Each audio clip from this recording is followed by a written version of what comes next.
Good evening. Welcome to Confidence in Confidence, Partners in Policymaking, Family Leadership for Inclusive Education in Non-Traditional Settings.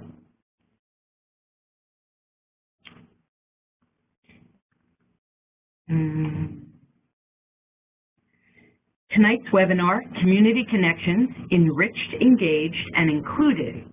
Tanya Regli, who is the Executive Director of the ARC of Philadelphia, and our very own Cathy Roccia-Meier, who is the Family Education Coordinator here at the Institute on Disabilities at Temple University.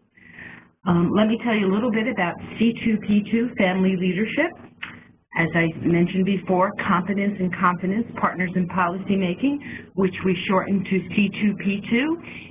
Family Leadership is brought to you tonight by the Institute on Disabilities at Temple University. Funding for this project comes from the Pennsylvania Developmental Disabilities Council. C2P2 Family Leadership in Inclusive Education for Non-Traditional Schools is designed for families of students with disabilities who are educated in home schools, cyber charter schools, private schools, or parochial schools. The goal of this project is to create a network of family leaders who will work together with educators and administrators to champion inclusive practices for children with disabilities in the non-traditional school community. Our project activities include online leadership development training, such as this evening's, free one-on-one parent consultation supports from trained parent consultants. We have online resources, and there will be a live session in spring of 2015. Tonight's webinar, Community Connections, Enriched, Engaged, and Included, as I mentioned, is being brought to you by Tanya Regli, who is our Executive Director, the Executive Director of the ARC of Philadelphia, and Cathy Roccia-Meier, our very own Family Education Coordinator at the Institute on Disabilities at Temple University. Sabre Townsend will also be making a guest appearance. She's a family member who will be sharing her story this evening as well. So you really have a wonderful opportunity.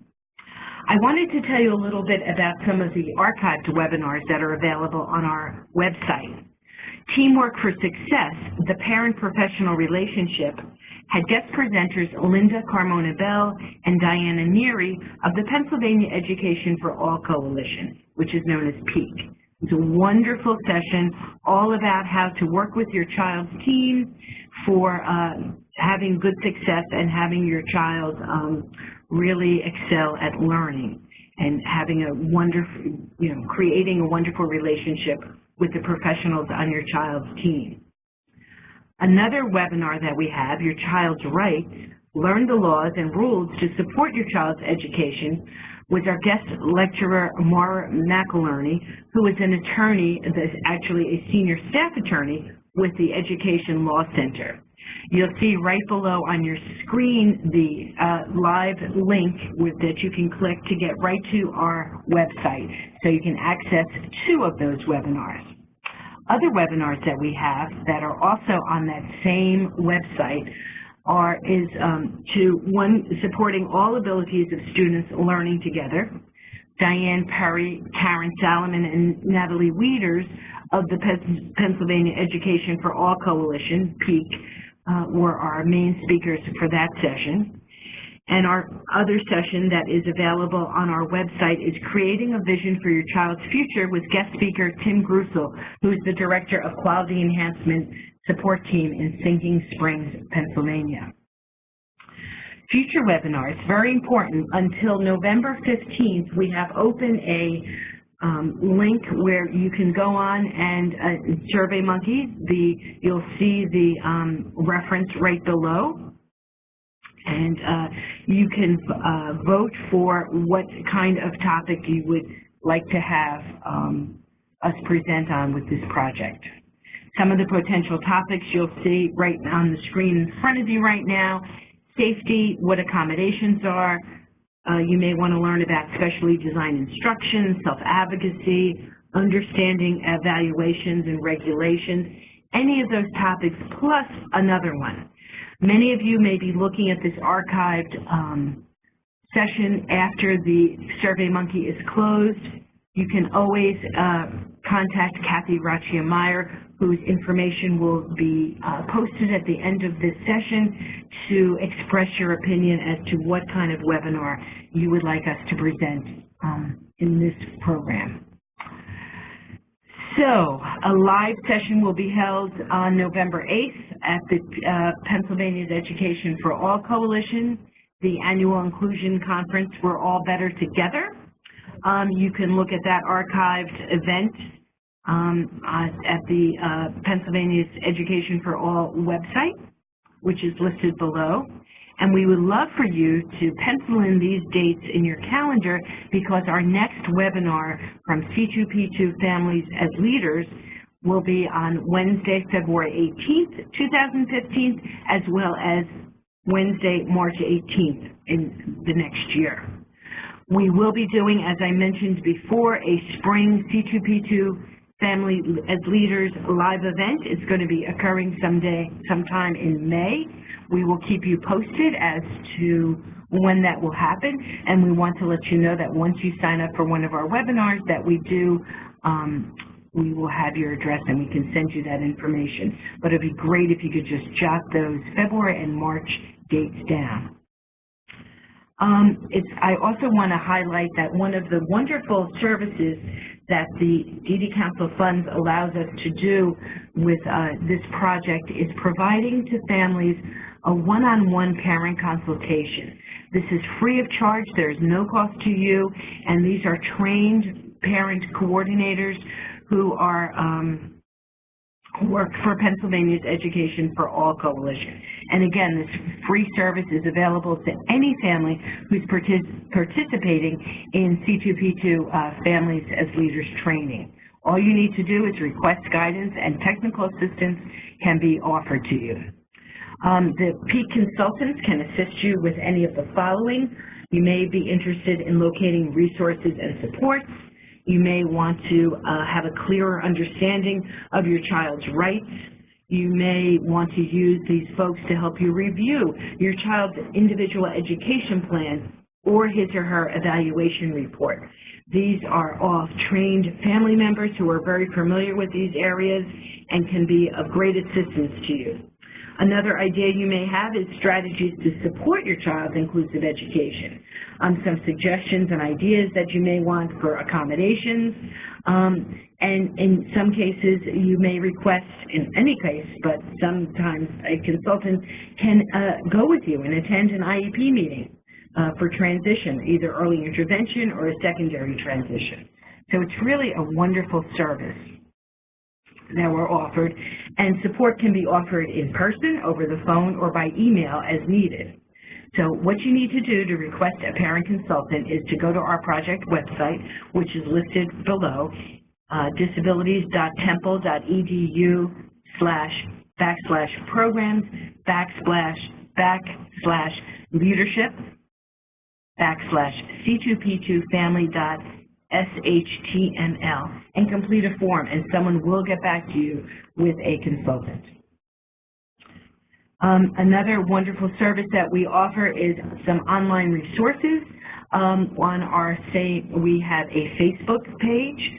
Online resources are actually on our website. There's a listing of resources, but we also have a closed Facebook page, and it's a closed group, which means that it is a confidential group, it's only among those people who join that group, so you can feel confident to express whatever it is that, ask a question or get some information from the others who are members of that group. What you need to do is just click Join Group on that reference that's above. Your request should be accepted within a few days, and then you can post and read comments. For more information about C2P2 Families as Leaders, you can contact Cathy Roccia-Meier, who is our Family Education Coordinator and is in charge of this program, and she will be the one who's the most knowledgeable about the program and will be able to answer your questions. If Cathy doesn't know the answer to your question, she will find out. Her numbers are her voice number, her mail. Her direct line is 204-1772. You can reach her by TTY on 215-204-1805, or you may fax us at 215-204-6336. Kathy's email address is kathyrm@temple.edu. Without further ado, I am thrilled to introduce Tanya Regli, the Executive Director of the ARC of Philadelphia, as well as Cathy Roccia-Meier, and they will introduce themselves further. Enjoy the webinar. Thank you. Here you have two beautiful pictures of two of our speakers this evening. And again, tonight's webinar, I'm very pleased to introduce Tanya Regli, who is, as I noted, the Executive Director of the ARC of Philadelphia, and our very own Cathy Roccia-Meier, who is our Family Education Coordinator here at the Institute on Disabilities at Temple University. So I am going to turn the program over to them. Thank you so much. Tanya?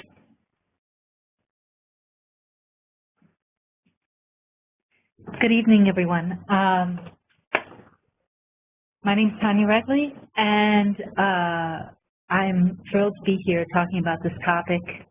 This has been something that really I have been working on personally and professionally for more than 20, about 12 years now.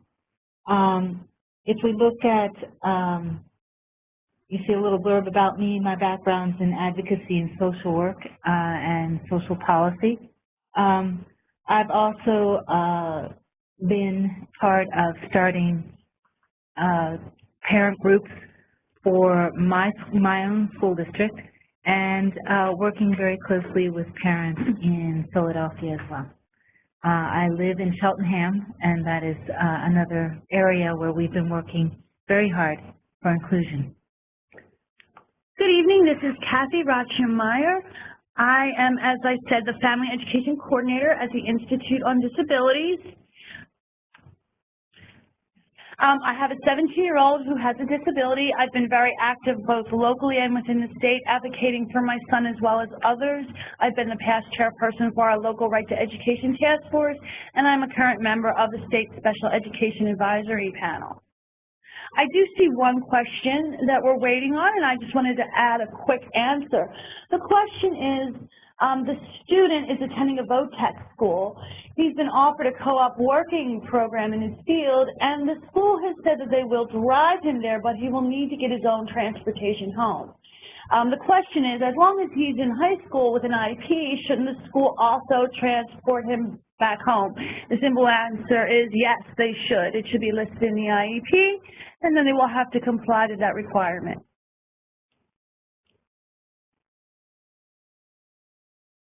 So one of our first questions is why? Why should your child participate in extracurricular, social, and recreational activities in their schools and communities? And really the focus of this presentation today is going to be answering that question, talking about the many different good reasons why having this inclusion is really important.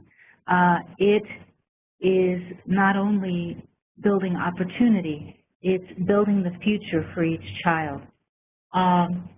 So we are going to go to the next slide where we're going to ask you, what did you want to be when you grew up? So this is the first question we often get when we're children, when we start thinking about our futures.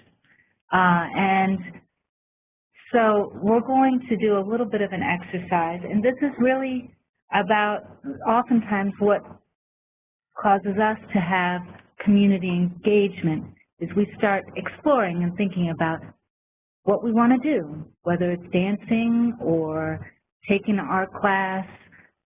So what did you want to be when you grew up?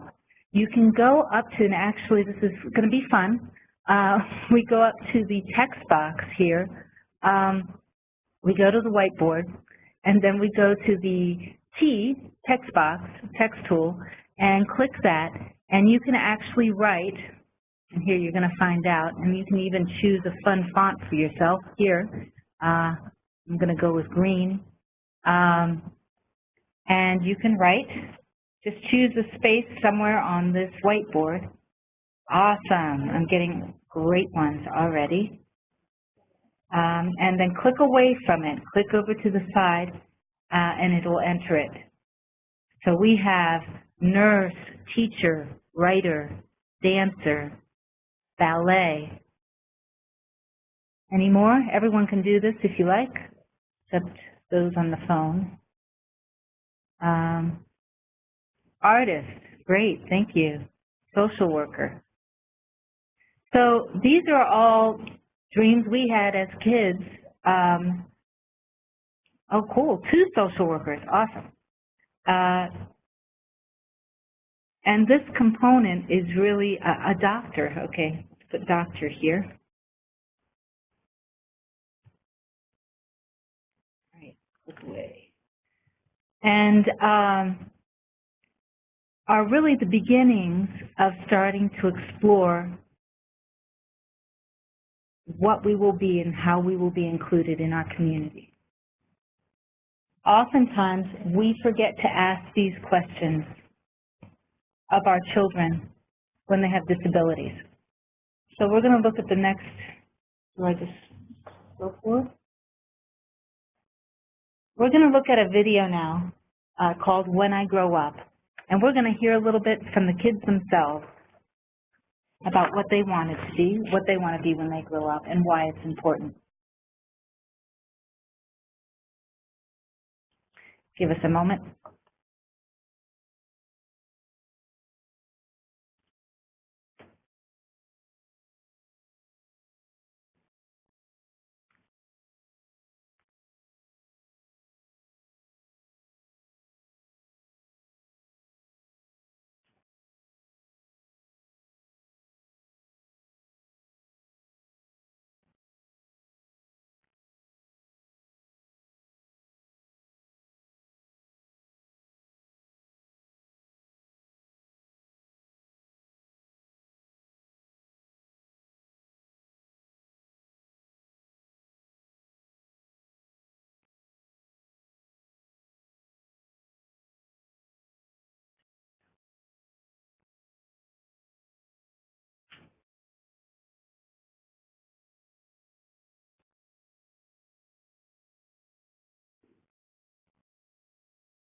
All right, thank you. Sorry about the delay there.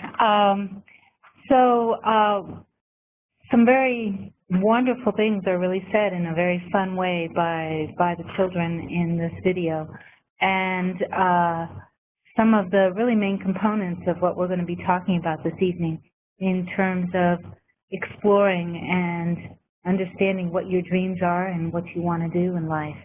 And pursuing those dreams is really about being included in all sorts of interesting activities in your own community. So why? Because it's about opportunities, starting with, oops, I'm trying to move forward, not scrolling.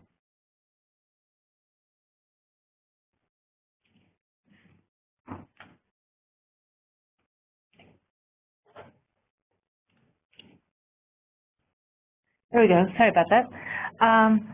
It's about the opportunity to dream, but why do you look to include a child in the community setting outside of school?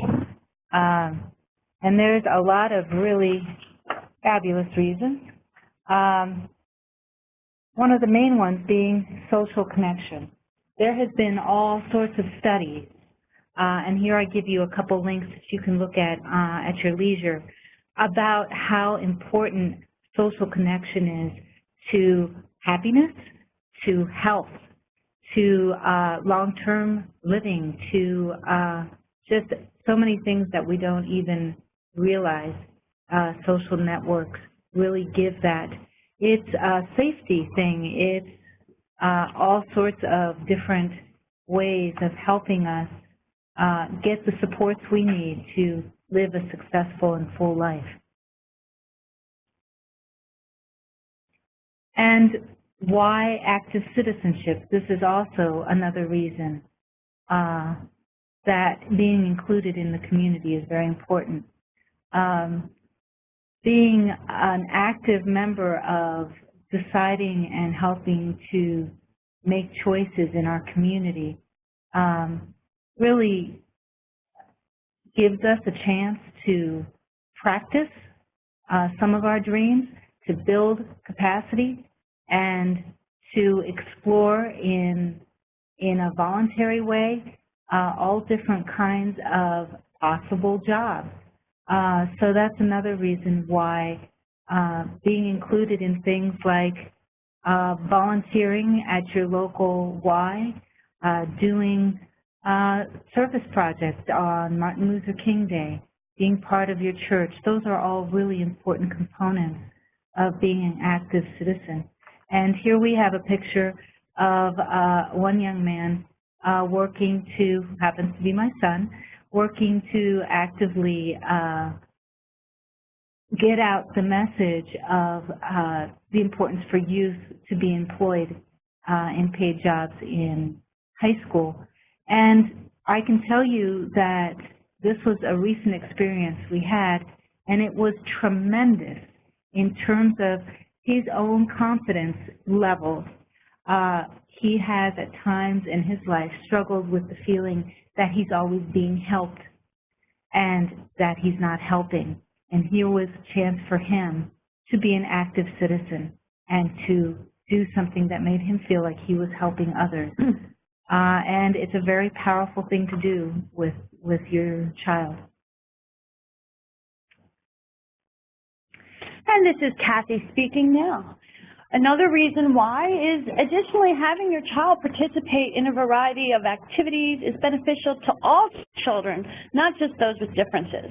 From social skill development to learning how to collaborate with others, after school and in-school activities are helpful to one and all.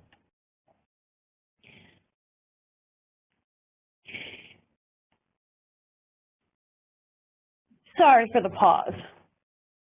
If you look back at the video you just saw, what did you see? You saw children both with and without disabilities, and their hopes and their dreams are no different than the type of hopes and dreams that we had as children.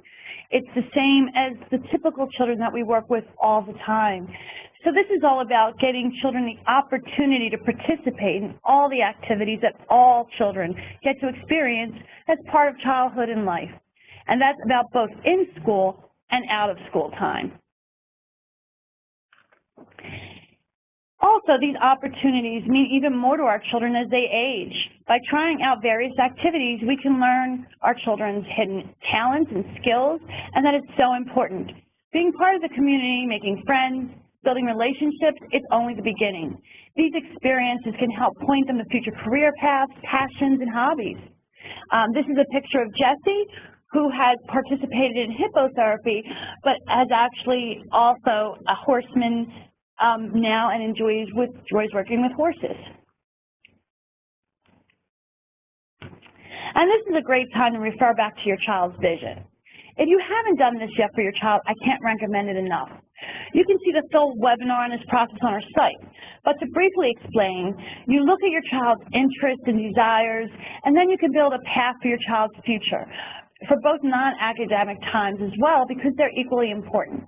I think we often, when we're working with younger children with special needs, we focus so much on the academic skills and the educational components and the therapies that there's often not enough time or energy left for us to explore after-school and community activities.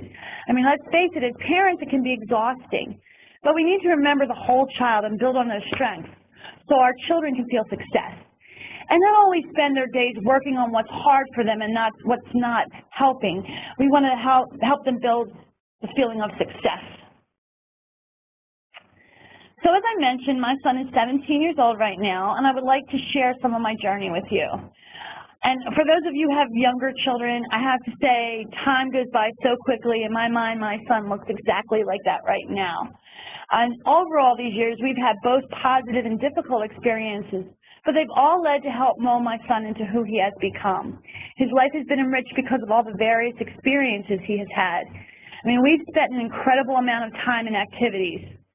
Now, this picture is my son, whose name is Pierce, when he was 3 years old, and this is our very first community activity. At the time, we didn't have a diagnosis. We just knew that he had difficulty socializing, be around people, complying, sensory issues, but we didn't have a diagnosis.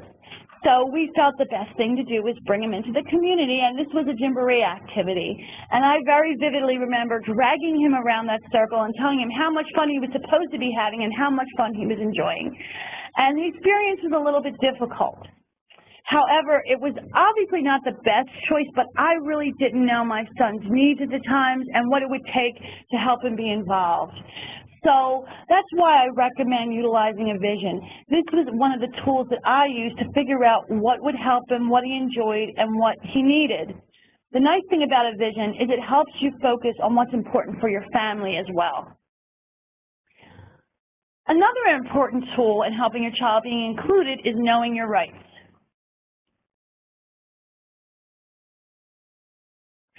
So this is another lovely picture of Tanya's son at camp, waking up the camp joyously. But what is helpful to know for families is that the state and federal government has recognized the importance of these type of activities. For example, this quote from the U.S. Secretary of Education, R.M.E. Duncan, highlights the importance of students with disabilities to access sports.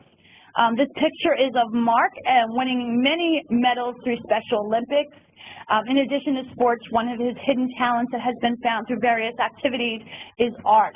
He participates in an art program every Saturday, and it's going to be a career path in my belief for him. As a matter of fact, the United States Government Accountability Office also did an extensive report highlighting the benefits of athletic opportunities specifically. However, unfortunately, this report did uncover that there were many obstacles for access to students, and they often weren't receiving this opportunity. This full report and their directive issued from the GAO will be posted on our website along with all the other materials after this webinar. What has been clearly defined in the law is that supplementary aids and services needed for both academic and extracurricular activities must be provided. IDEA, the Individuals with Disability Education Act, when it was reauthorized in 2004, specifically added in language to ensure students have the supports they need.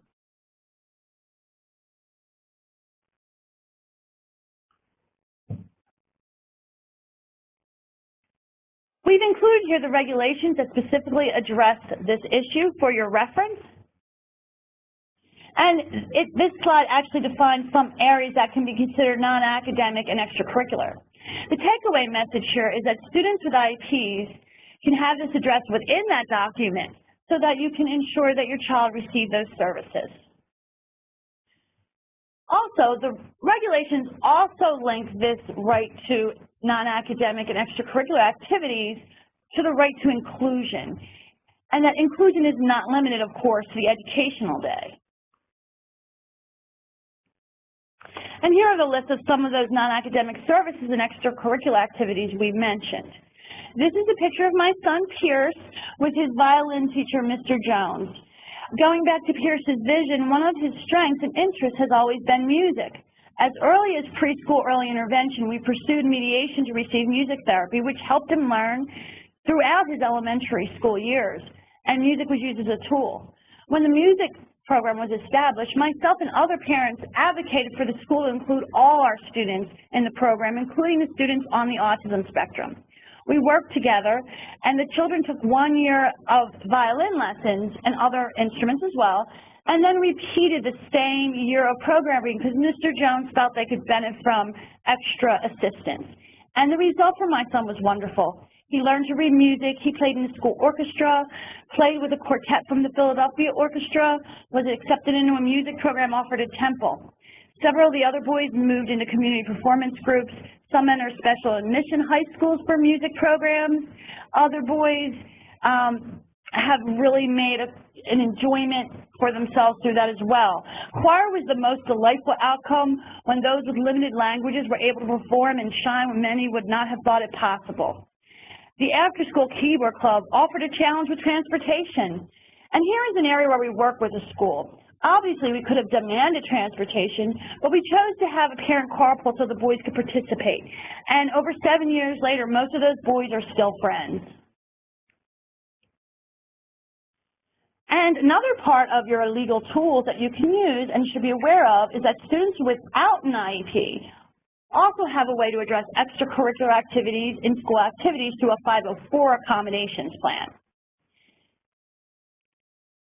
And as you see, these rights also cover charter schools, cyber charter schools, as well as public schools.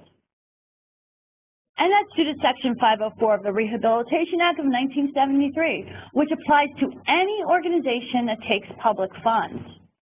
Here is the specific language in the statute if you need to refer to it, as well as a link to additional information, which again will be posted on our website.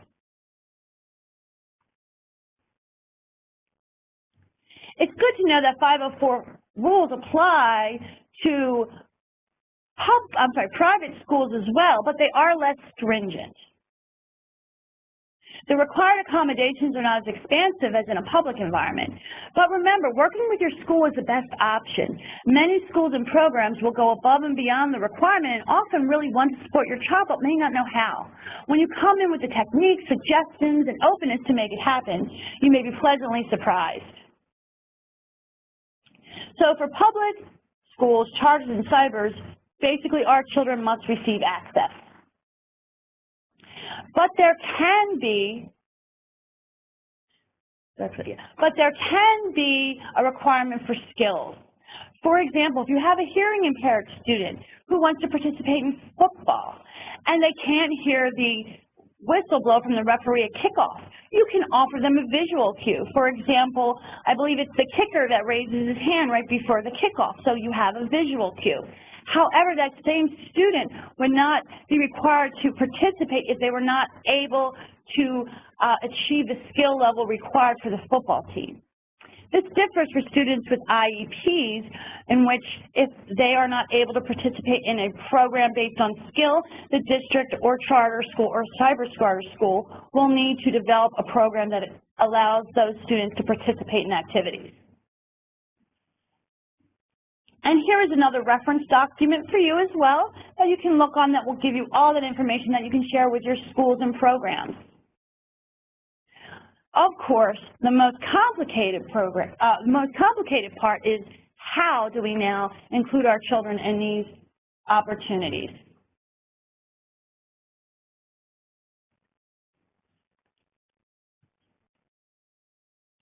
Here is a wonderful quote, reminding us of the why.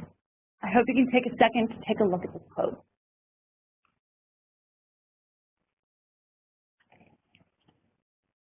Many of us believe that when some people are excluded from the social fabric of our communities, that fabric contains a hole. When the fabric contains a hole, the entire fabric is weakened. It lacks the richness, texture, and strength of diversity.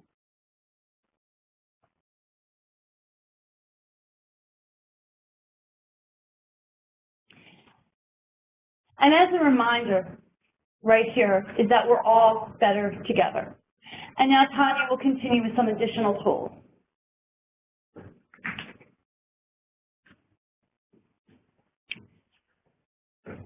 I know there's been a couple questions that have come in. One question was on how would we recommend incorporating this idea when working with much younger children. I'm not sure which component we were talking about exactly, but when we're thinking about a lot of these concepts, think about what typical peer, age 1 to 3 years old, might be doing. Think about what you want to do in your community. So, and then think about specifically the needs of your child. So I'll give you a personal example. When my son was little and he was first diagnosed, the first thing, and he was around 3 years old, and the first thing the doctor said is, you've got to take him on play dates. Well, we didn't have connections with people to have play dates with. So how do we create things that would give him the opportunity to socialize in a way that he could? And at that point, he was mostly just doing parallel play and had a really hard time. He was not speaking. And so Gabriel happens to love nature. I'm just going to give him as an example. And we knew that he did very well in parks, and he tended not to be as anxious in parks, as opposed to going to a music circle play group, which was a disaster. So some of this you learn, unfortunately, by experience, but that gives you more information, that gives you the opportunity to then figure out, okay, so loud activities, maybe not so much at this point in his life. We need to look for something that he's interested in. And it gave us the opportunity to develop play opportunities with his peers in that way. That's just an example of what you might do with a younger child.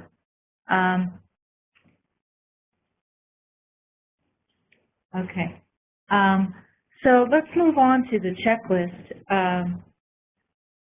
These are some things you need to be thinking about as you're developing ideas. What is your child's interest? Again, like my example, my son happened to really enjoy nature. Some kids might not really like nature at all.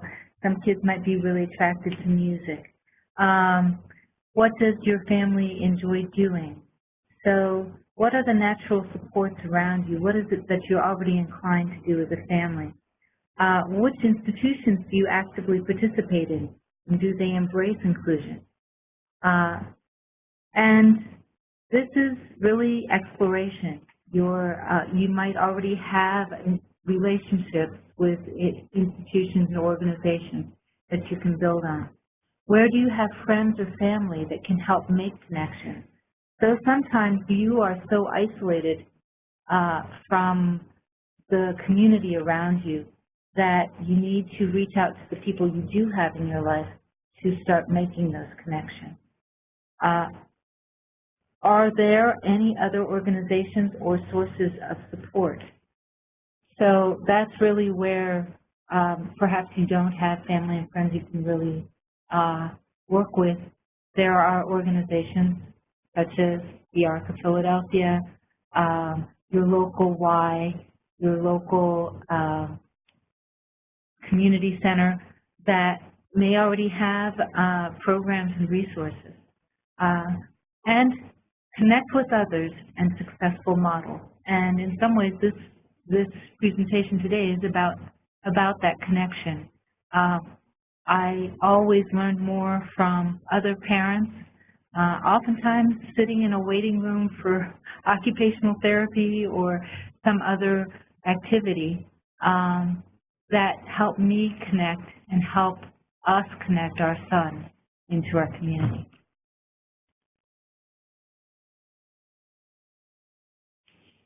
So how do you accomplish this? A lot of this is problem solving and trial and error. You observe, you learn as a parent what your child is interested in, and you go with those interests and skills. Still keeping in mind certain things that might not be such a great idea. And just because something wasn't a great idea when someone's really little doesn't mean that as they develop, that won't change. So that's important to keep in mind as well. A lot of times you really don't know what your child's going to be good at until they get the chance to do it. So my son was nonverbal until he was 5. Never dawned on me he'd be great at theater. Never. In fact, the first time he got up and was expected to read lines on something, it was terrifying. I was sure there was no way he was going to remember anything. And wouldn't you know, all of those, I don't know how many years of speech therapy made him into an amazing public speaker. So there's things that you wouldn't even realize until you actually have the opportunity to do it. And that's where really presuming competence means oftentimes I can say as a parent, I have felt great doubt in certain abilities of my child and have held him back.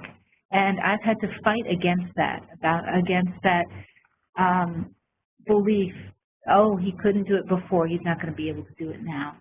The more opportunity you give your child, the better. And where do you look for these inclusive opportunities? As I said before, start locally. Start with what's near you, with what's already in your life.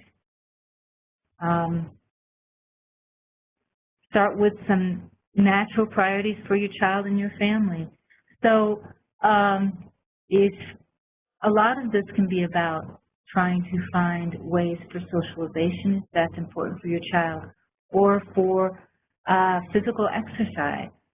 There are all sorts of ways to take the therapies that you're taking your child to and figuring out community places to practice those skills. So most kids start taking swim lessons. Maybe that's a great way. Most kids start going to the playground. Maybe that's a great place to go. Each child is a little different in what their interests are, and each family is a little different.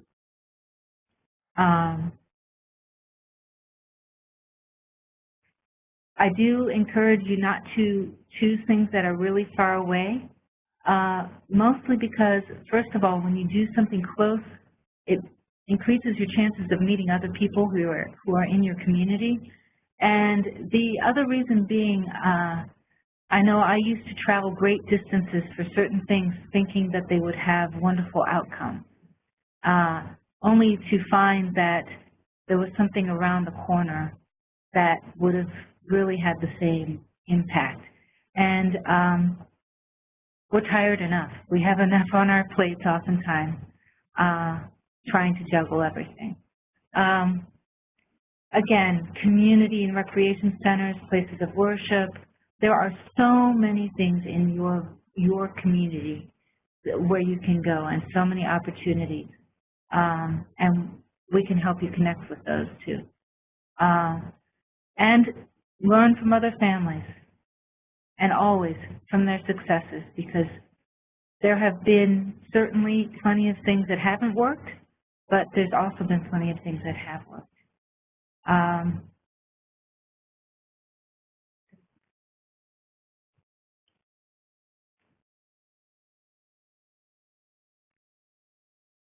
Now, One of the hardest parts a lot of times is to make the ask. I know we went through quite a few, for us, going to church on Sunday as a family was really important.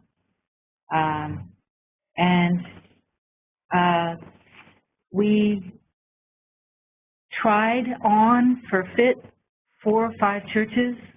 We made the ask to multiple pastors and oftentimes, more importantly, the people in charge of Sunday school and any children's education. And some places we definitely did not get the support or reception that we needed to be able to make it succeed. But we did eventually find a place really close to our home that was absolutely wonderful and open and worked with us. We did find that in the bumps in the road that we might have encountered, communication back and forth was phenomenal. You can tell a lot about a place when there's an issue, when there's a meltdown, when there's a problem, when the response is not, I don't think this is the place for you or for your kid. Instead, the response is, well, that didn't work, what can we do now? And that's when you know you have a winner. You can build with that. Again, extended family and close friends can really play an important role in making these things successful. So again, that important phrase, this is probably the best part of inclusion, is, well, what, that didn't work, now what? This is a learning experience for everyone, and sometimes I've found you learn more from things that didn't work than from things that did, in trying to understand your child and what their needs are. It can be really hard sometimes because you're facing people who don't want to be with you and don't want to be with your child because of the disability. And just know that there are plenty of other options out there, and that it's really worth the work. Here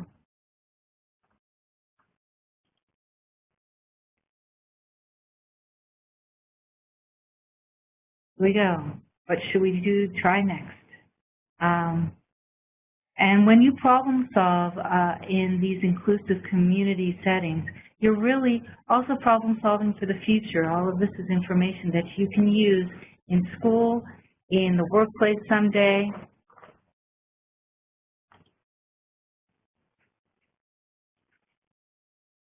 Okay, so now we're going to introduce the whiteboard again. I can find it. Hold on. It's gone. Maybe not. Oh, that's good. Sorry, I'm learning this too, but it's fun, so we're going to do it again. We wanted to hear from you what some of the places in your community come to mind that you might want to start with on your journey with including your child and your family. Again, just click up on the T text box, choose whatever color you like. I'm going to go for pink this time. Click anywhere on the whiteboard here, and you can write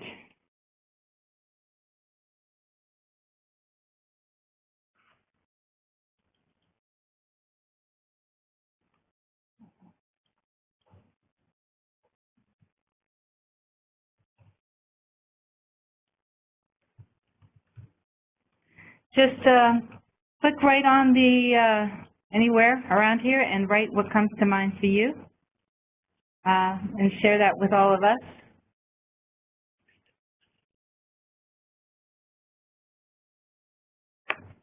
Great. Township Community Center, soccer club, homeschool co-op, wonderful, church kids programs, library programs. There's so many fabulous places to start. Music programs, but there are none. Okay, we'll work on that one. All right. Thank you for sharing. This is wonderful. Roller skating, my community pool, swimming club, great ideas. I see the one about the music program, but there's not one. Get a few parents together and build one. That's what we do. Swim club. See up here, I can't see. Local recreation association. Roller skating rink. Sports. Great, and these are all examples driven by you and your child. Thank you for sharing.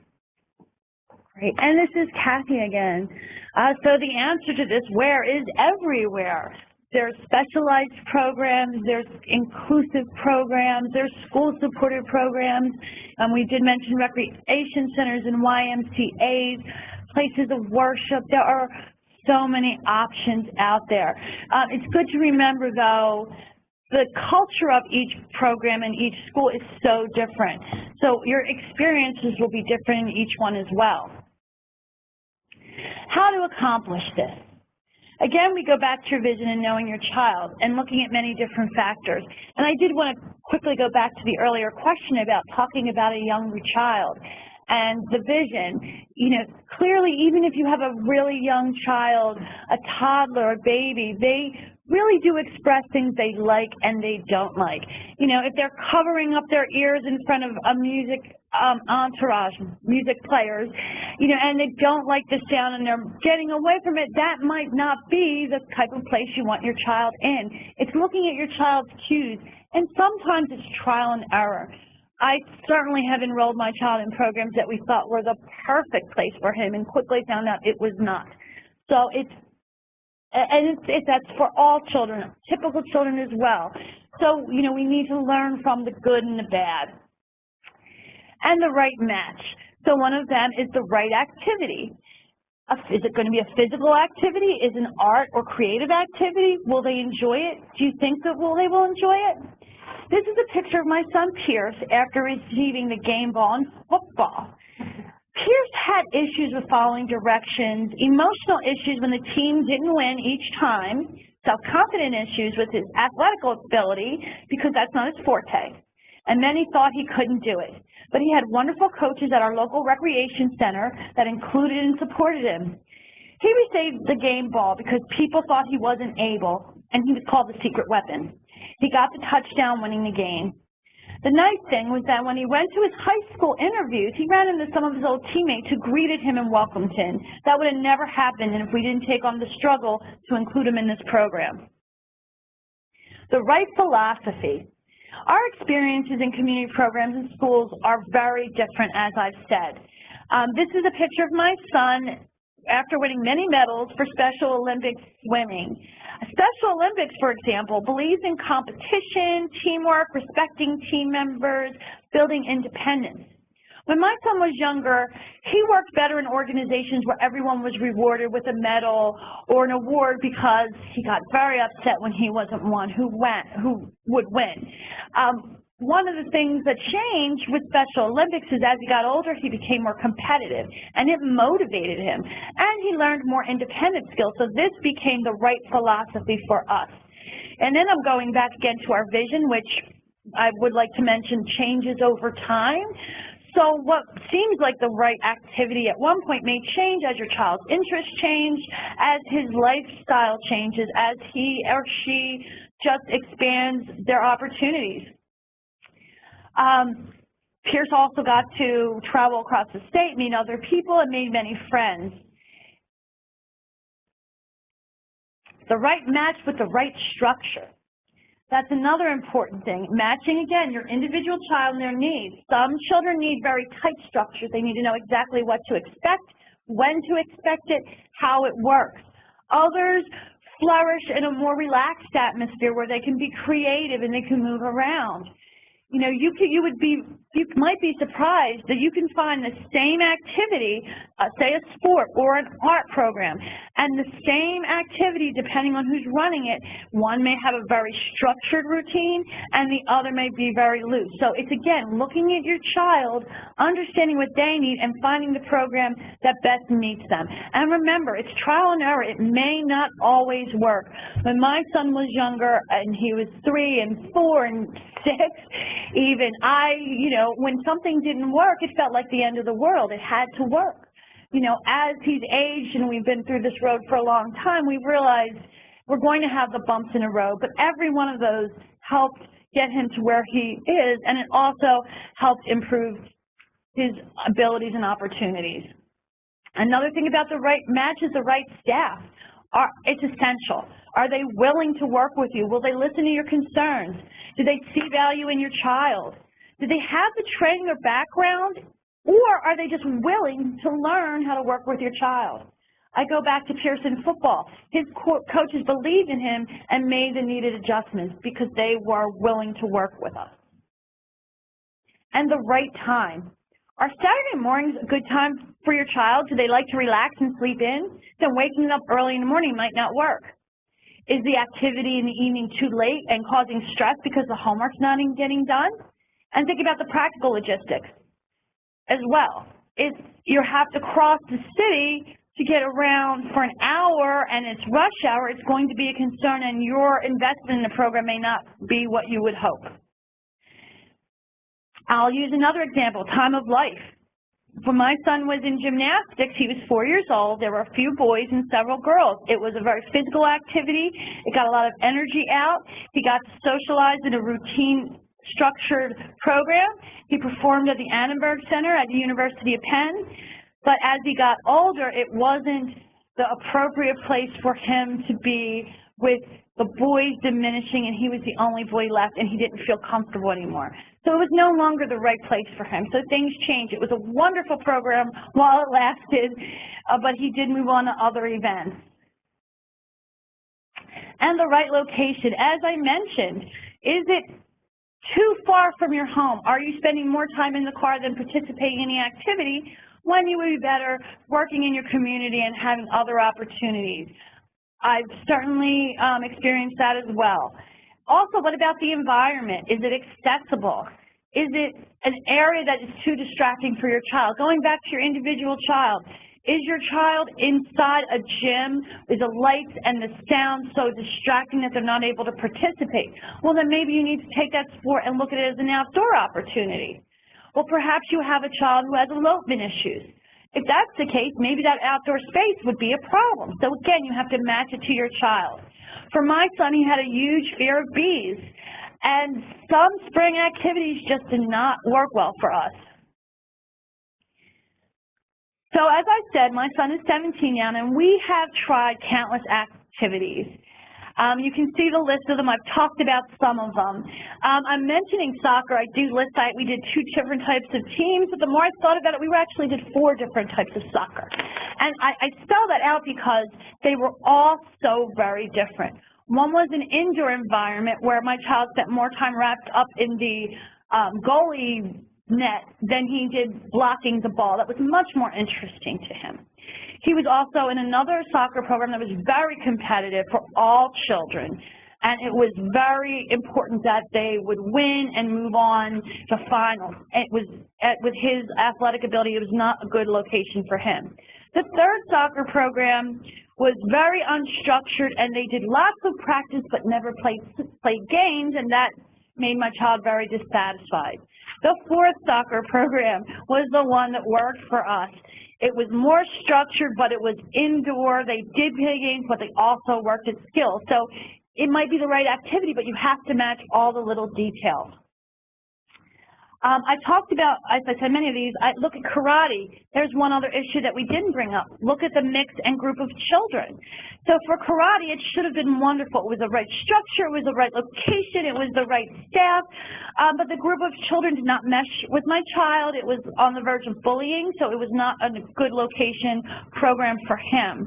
So you also, at times, need to look at the makeup of the children and work with them as well.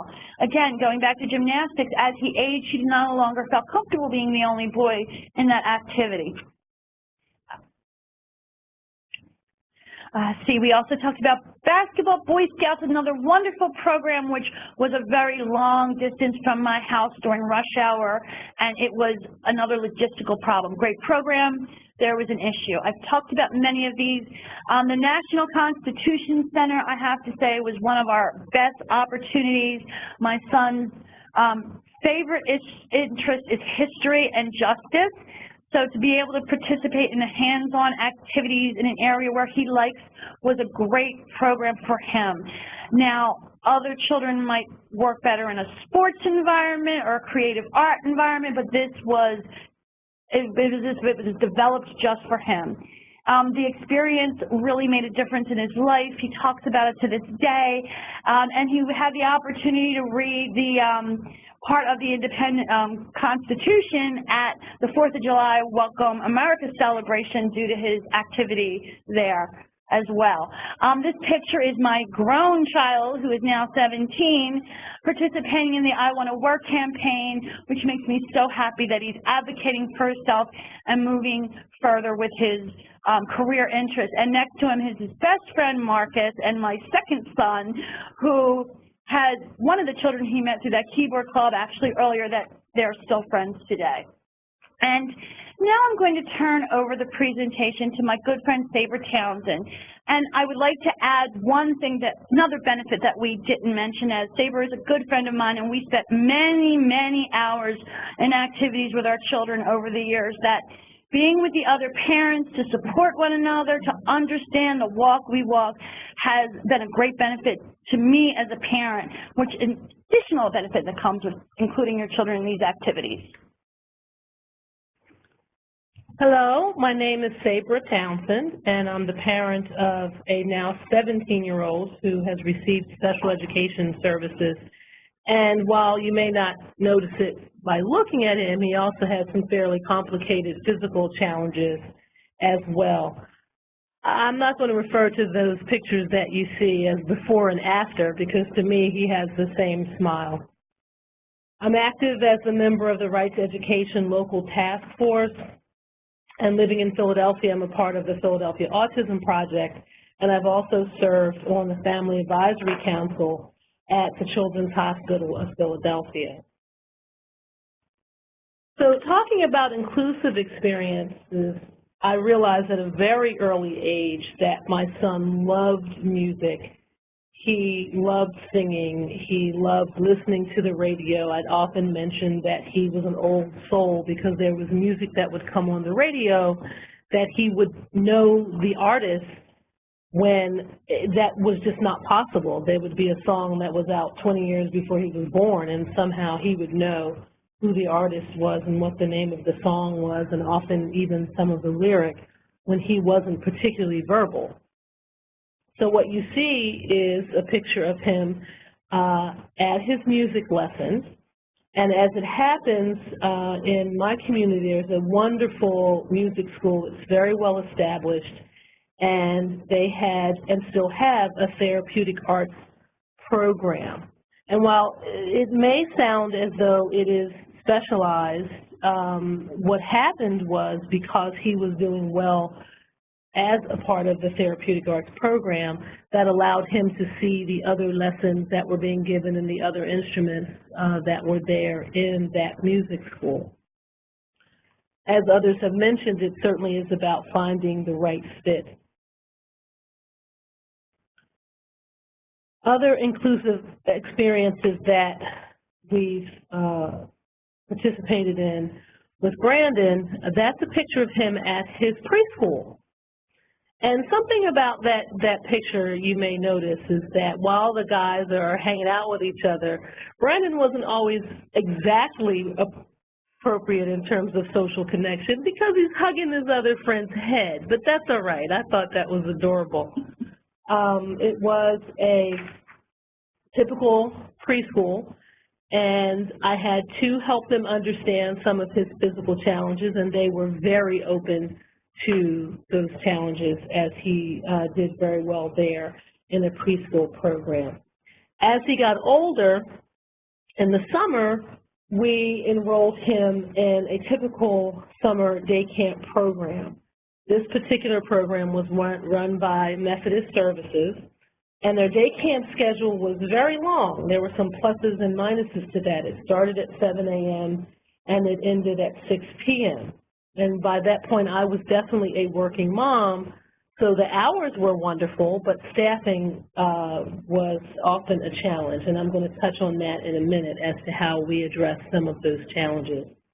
But I made it a point to try to identify activities that he would have been involved as a typical peer, as an age appropriate rather, regardless of his ability. I shouldn't say regardless of his abilities, but certainly taking into account some of the challenges that he had and working with staff so that he would be around children the same age as he was. Some of the activities that the summer camp had on their schedule was dodgeball, they did arts and crafts, they had storytelling time, they did camp trips, they had theater productions, and they had rainy day indoor activities. What made it the right fit for him was that while they had all of these activities, it was very nicely structured. The way that I knew it was the right activity for him was when I went to look at the camp, and I suggest that any activity that you are thinking about for your child, you make a point of seeing if you can see it while it's in action as opposed to when the kids aren't there. What I noticed was that all of the staff knew every single child by name, and it was only the second day of the program. Some of them were returning kids, but others weren't. And they certainly took it upon themselves to make sure they knew every single child's name in the camp. So one of the things I noticed in terms of setting up for success at this particular summer camp opportunity was to, identify the staff, see, what their attitudes were. They were friendly, they were knowledgeable, but they were not particularly trained in terms of some of the challenges that my son was diagnosed with. They were caring, but they were not particularly informed, and quite frankly, they were a little scared. So I knew that we had some barriers to overcome. And I noticed on the whiteboard that someone mentioned that their child was interested in music, but they didn't have it in their community. And it was mentioned that, you may be able to create that yourself if you're a member of a church or a synagogue or a mosque. And even online, if you express some interest online in a chat group, you might be able to meet offline and then plan some activities. And don't feel as though it needs to be a full-blown program with 30 kids. You can have some wonderful activities that you create with other parents with 2 or 3 children. It doesn't have to be a full-blown operation. So in talking to the staff at this particular camp, we had to be very clear about who was involved with what activities.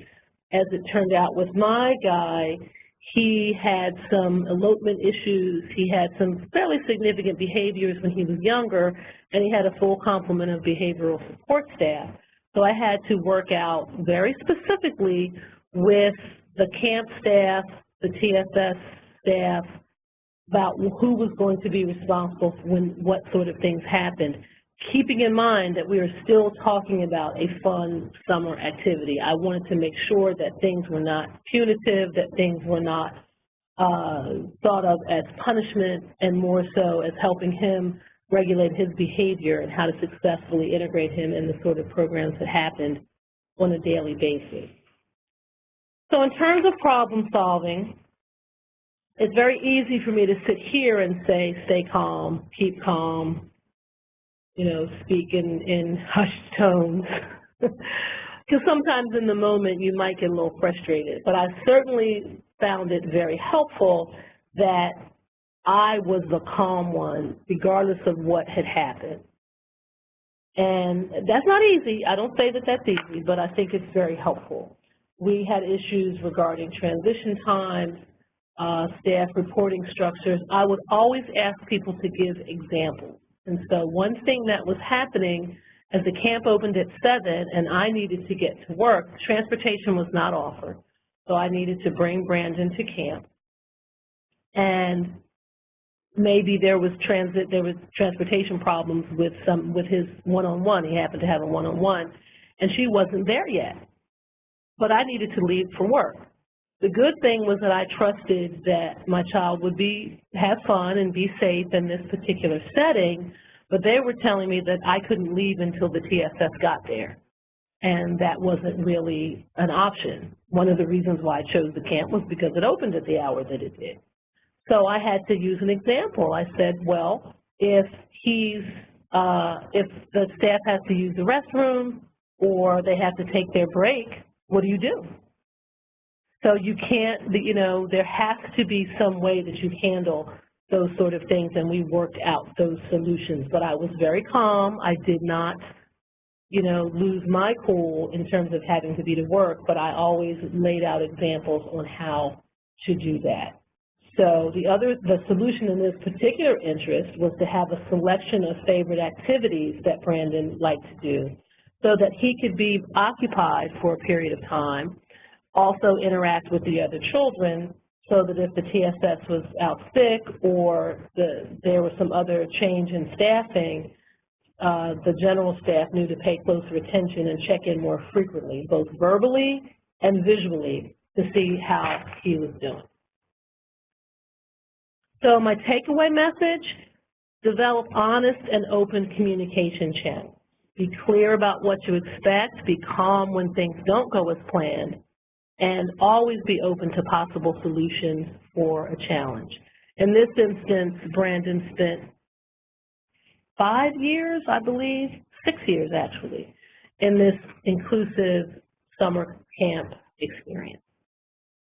And if you have any questions, you can type them in the Q&A box, which is at the top of your page.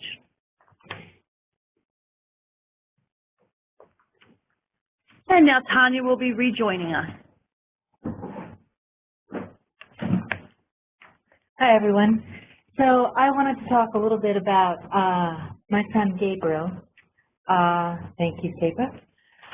He's actually 16 years old now. And, we're talking a lot about all the work to make these things happen. And I wanted to talk a little bit about the payoff. What is it that results from going through this process and really fighting for inclusive opportunities for your child? And this actually being part of Boy Scouts for Gabriel really came out of being included in school. Because he was included in school after a number of years of fighting for that, he developed friendships. And because he developed friendships, he became connected to Troop 290. And for Gabriel, Troop 290 worked. It was a structured way for him to do activities, and Gabriel really struggles physically. We tried the soccer and the karate and all those other things, and they weren't such a great fit for Gabriel. But one thing that continued to be true about Gabriel is he loved to hike and he loved nature, and Boy Scouts happens to be a great place for that. Not so crazy about outhouses, but he's working through that. We became close to many of the families, too, because of his involvement in 290, and that has helped us as a family. We're also always struggling to balance things. We have a younger daughter who Sabre likes to joke and say that she's severely normal. And sometimes I do think we spend more time stressing over things we're doing with her. But still keeping that balance, because we know that OT, PT, speech, all that stuff can take over your lives. And so this was a really great way to develop those relationships. I'm not saying it was always perfect. We still have problem solving to do. But everyone was really willing to work with us. And when there was some kids mocking Gabriel, making fun, you know what? It was addressed immediately. It became a learning experience for the whole troop. And we talked about, for Gabriel, he has trouble with teasing. He has trouble understanding certain kinds of jokes. And it really became a lesson about how teasing doesn't work for any kids, really. And it was a really learning experience for the troop leaders as well. For us, what was quite extraordinary is, you know, at the beginning we were glued to him, and we were going to all of the camping trips, my poor husband, and they camp all winter long, by the way. So they eventually got to the point of having a strong enough relationship with Gabriel that he went with them without us, and that was really our first experience ever, having him go with people that weren't family. And it was tremendous confidence booster for him. All of this came about because of all the stuff we did when he was little. All of this is connected.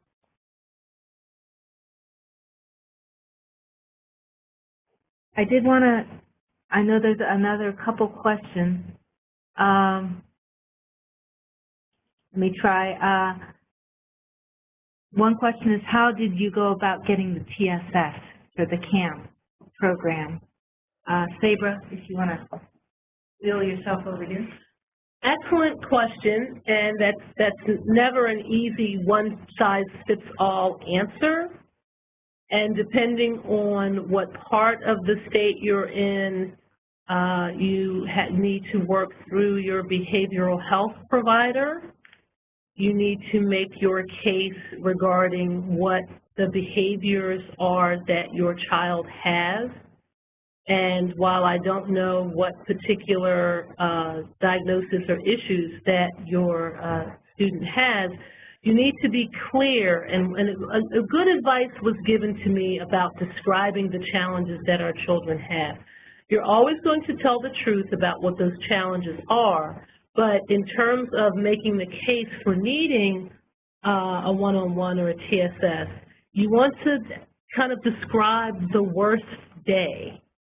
And that's not always, you know, that's not always a pleasant thing, because you're describing some the challenges that your child has, but you want to be very clear and truthful about what those challenges are, so that you can make the case of needing that staff person, and you should be able to make your case. You need to go through, if you need support or documentation from your physician or primary health care provider, you can have descriptions of some of the behaviors that your child has. Just because your child has a particular diagnosis does not mean that they will automatically qualify for behavioral health services. So you need to be clear about what those guidelines are. So this is Cathy again. We just wanted to show you a few more resources that you can go to. There's some general resources. We have some specific organizations, including Special Olympics and Best Buddies. We also have the Pennsylvania Center for Deaf Sports and all the others listed on this slide. You can go to Autism Speaks Pennsylvania Community and Recreational Guide as well, which has a very extensive resource for you to get information on different organizations. We're also going to be posting on the website not only these links, but many other places that you can go to get information. Here are some local information as well. We have some Philadelphia and Pittsburgh specific areas. Some of them can give you ideas in your specific area as well, but they're also very comprehensive. They will also be on the website. Now we would like to go to, we wanted to answer some of the questions that have been coming up. One of the questions is, does 504 offer funding to include children within the community? And we're going to stop recording so that questions can be answered without being on the record, so to speak.